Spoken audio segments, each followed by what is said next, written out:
Okay, so I just wanted to explain the difference between person, natural person, living man, office of executor. What do all these things mean? How does it work? Right, so first off, you got living man. I think that's pretty self-explanatory. In the system, it doesn't exist. And here's where it gets a little bit funny, right? So in the system, living man is completely ring-fenced. And the reason it's ring-fenced is the system can't work with living men and women because the system operates on commerce, and commerce is corporations, and corporations are dead. Well, the dead can't talk to the living, so living men and women are not in the system. All right, this is legal system, not law. Different thing. Law is for lawman, law is for men and women, but this is the legal system. So and all of commerce, everything, it's all contract, it's all paperwork, and there's no living in it. All right, it's all dead. So then we've got a natural person. So what is a natural person? Surely that's a person. Right. So first off, we need to understand what a person is.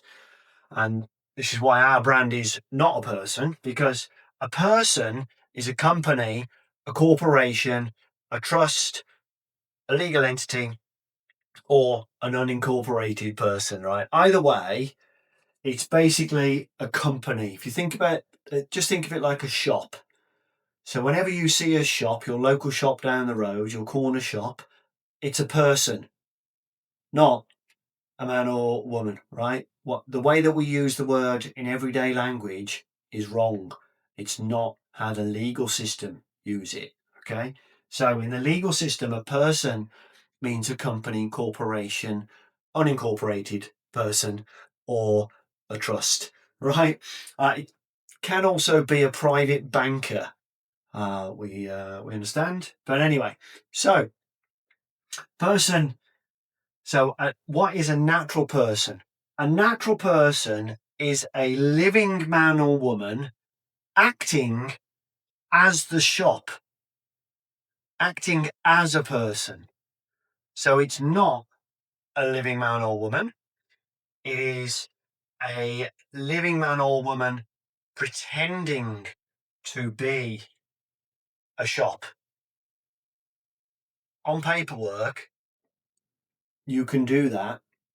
Appreciate if it was actually a shop, you would have a man there in a fancy dress costume that looked like he was dressed up as a shop.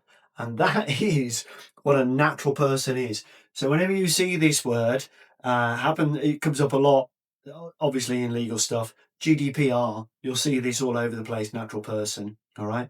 So it's a living man being tricked into thinking that he's a shop or company or trust or corporation, right? But it's not a living man. Okay. So natural person is virtually 99% of the world because there's only 1% that are awake to this. The rest think that they are the natural person. And the reason it's in block capitals is because when you get anything that comes from the bank, your bank account statements, a bill from any utility company, anything from the government, it all comes in your capital lettered name. Well, that's not a living man because we wouldn't write our name like that. That's a company name. And we know that because when you go onto Company's House in the UK, whatever the equivalent is in America, when you go to Company's House and you search up any company, it'll be in capital letters, just like when your bills, we'll come on to bills anyway, when your bills come. So it's not you, it is a company, it is a trust. Yeah. It's a number of different things. All right. But if you think of it like a shop or a business, then you'll be doing fine. Okay. So a natural person is somebody that's acting as the business. So could you say that a CEO is acting as the business? Maybe you could. And that's a different title, though, isn't it? CEO isn't a living man, it's a title. So that's natural person. It's a living man acting as the shop. And then we've got Office of Executor. An Office of Executor is a office, so it's no one living man or woman. It could be operated by anyone in the office. And the Office of Executor, so just think of it as an office.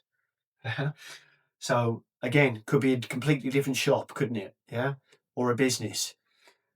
So this, let's say it's an estate agent, right? So this estate agent, just as an example, it's not really an estate agent, but this estate agent controls the trust, controls the person, but only when you tell everybody in commerce that that's what it's doing.